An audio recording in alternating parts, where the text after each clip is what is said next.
Most Australians will never magically wake up with $1 million in super. It usually happens quietly, through boring contributions, smart tax rules, investment growth, salary progression, and years where nothing feels like much. But here's what people underestimate. Someone starting at 25, someone starting at 35, and someone starting at 45 are not playing the same game. $1 million in super is not the average Australian retirement. Many Australians near retirement are nowhere near $1 million. So this goal is ambitious, but useful to understand. The earlier you start, the less dramatic the numbers need to be. In this video, we're going through a practical guide to building a $1 million super balance by age 65. This is general information only, not personal financial advice. The framework is simple: how much goes in, how it's invested, and how much your fund quietly takes away in fees and poor performance. Let's start with a 25-year-old. Your employer has to pay 12% of your ordinary time earnings into super. So if you earn $80,000 a year, that's $9,600 going into super before tax. Once the 15% contributions tax is taken out, roughly $8,160 lands in your super account. Now that sounds boring, but this is where time does the heavy lifting. If someone starts at 25, they have 40 years until age 65. If that same $8,160 a year was invested for 40 years at a rough 6.5% return, before fees, inflation, insurance, and other real-world factors, it could grow to around $1.43 million by 65. That does not mean every 25-year-old on $80,000 is guaranteed to retire with $1 million in super. Markets won't move in a straight line, and the result will depend on your fund, fees, investment option, insurance, and working life. But it shows why starting early is so powerful. Also, $80,000 is just a starting point. Most people won't earn the same income from 25 to 65. As you build skills, get promoted, move companies, or change industries, your employer super usually rises with your income. Salary progression is a massive part of the story. If you're in your 20s, the game is simple. Get the foundations right. Make sure you're in a decent fund, check your investment option, and don't ignore super just because retirement feels like it's 200 years away. A high growth option may suit some younger people because they have decades to ride out market crashes, but this is where the not financial advice part matters. Now let's jump to 35. This is where the goal is still very possible, but the default settings become less forgiving. Let's say someone is 35 and earning $100,000, which is realistic for many people as their career progresses.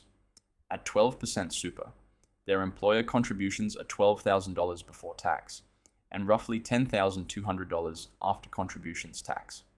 If they start from zero at 35 and invest for 30 years to age 65, at a rough 6.5% return before fees and inflation, that could grow to around $881,000. That's a serious balance, but it's not 1 million.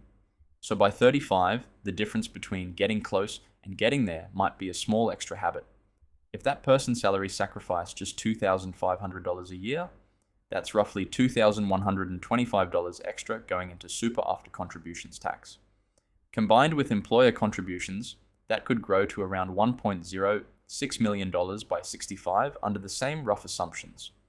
Salary sacrifice means asking your employer to put some of your pre-tax pay into super. That money is usually taxed at 15% inside super instead of being taxed at your marginal tax rate. For someone earning $100,000, the marginal tax rate is broadly 30%, plus Medicare levy for many people. So if they salary sacrifice $10,000, roughly $8,500 can go into super instead of around $6,800 landing in their bank account after tax. That's not free money, because you can't use it now, but it can be a powerful trade-off if your cash flow can handle it. The key limit is the concessional contributions cap, which is currently $30,000 per financial year. That includes employer super, salary sacrifice, and personal deductible contributions. So on a $100,000 salary, if your employer puts in $12,000, you may have about $18,000 of concessional cap space left. That doesn't mean you should use all of it, because real life still matters. And this is where one of the most overlooked super rules can help people catch up. If your total super balance was under $500,000 at the previous 30th of June, You may be able to use unused concessional cap amounts from the last 5 financial years. So if you didn't max out your concessional contributions in previous years, that unused space may still be available. This can be huge after a bonus, pay rise, inheritance, or year where you finally have cash to contribute extra. But check your cap space through MyGov or the ATO first, because going over the cap can create tax headaches. Now let's talk about starting at 45. This is where the maths becomes much more serious. These examples assume someone is starting from a zero balance. That might sound extreme, but it can happen if someone is new to Australia, self-employed for years, had a divorce settlement, took time out of the workforce, or simply ignored super for too long. Let's say someone is 45 and earning $120,000.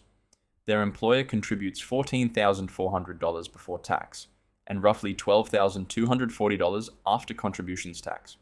If they only relied on employer contributions for 20 years to age 65, at a rough 6.5% return, that could grow to around $475,000. Useful, but nowhere near 1 million. To get close to $1 million from zero at 45, the strategy has to be much more aggressive. If that person used the full $30,000 concessional cap every year, that's roughly $25,500 going into super after contributions tax. Over 20 years at 6.5%, that gets to around $990,000. Add roughly $1,000 a year in after-tax contributions, or start with even a small existing balance, and the projection moves past 1 million. That's the real message for someone starting later. It's possible on paper, but significantly harder. You need stronger income, serious contribution discipline, a suitable investment option, and probably fewer mistakes. And if your cash flow can't support that level of contribution, the goal shouldn't be shame. The goal should be improving the retirement you're actually heading towards. Because getting to 1 million isn't just about adding more money. It's also about not letting a bad fund, high fees, or a poor investment setting quietly drag you backwards. Lower fees generally help, but you shouldn't choose purely on fees either. Compare long-term performance, fees, investment options, insurance, and whether the fund has failed performance tests.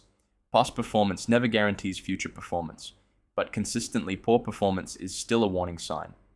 Consolidation also matters. Old super accounts can mean multiple sets of fees and insurance premiums, but don't roll them over without checking insurance first. The deeper point is this. Super is one of the most tax-effective wealth-building structures most Australians will ever use. Contributions are often taxed at 15%. Investment earnings inside super are generally taxed at up to 15% while you're in accumulation phase. Capital gains on assets held longer than 12 months can effectively be taxed at 10% inside super. Compared with investing in your own name, that lower tax drag can make a serious difference. But the trade-off is access. Money in super is locked away until you meet a condition of release. So don't salary sacrifice so aggressively that you can't pay your bills, build an emergency fund, or save for goals you need before retirement. So the practical guide is this. If you're 25, employer super alone can potentially do a lot of the heavy lifting. If you're 35, a modest extra contribution can make the difference between getting close and getting there. If you're 45, the path is much tougher from zero, but not impossible if the income, contributions, and assumptions line up. $1 million in super sounds massive, but the path usually isn't one giant move. It's income growth, checking the fund, choosing the appropriate investment option, keeping fees under control, and using salary sacrifice when it makes sense, because the goal is having more options when work becomes optional. Subscribe for more practical Australian money videos and comment your age bracket below, 20s, 30s, 40s, or 50s.